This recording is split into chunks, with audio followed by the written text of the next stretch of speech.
তুমি খাও, ये ज्यादा लेके आया चावल ज्यादा लेके खाओ आया। खाओ।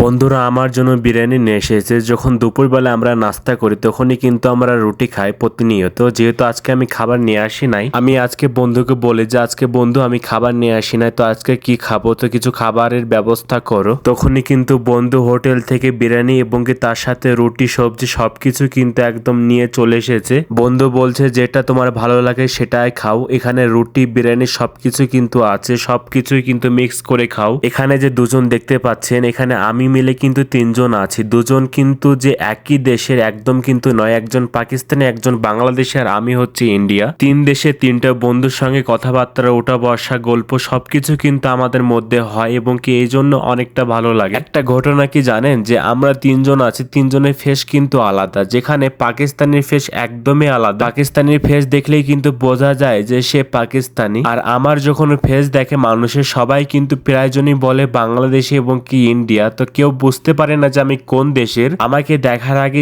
তারা কিন্তু বলে ভাই বাংলাদেশি না ইন্ডিয়া। যখন আমি বলি ভাই ইন্ডিয়া, তখনই কিন্তু আমার সঙ্গে হিন্দিতে কথা বলে। চলো খাওয়া দাওয়া করে নি। আজকে কিন্তু প্রচুর পরিমাণে খিদে লেগেছে, আর এখন কিন্তু মার্কেটে খুবই কাজের চাপ পড়ে গিয়েছে। কয়েকটা দিন পর ঈদ, এই কারণে তো কাস্টমার হচ্ছে। চলো খাওয়া দাওয়া করে আবার চলে যেতে হবে ডিউটিতে, প্রচুর কাজ আছে।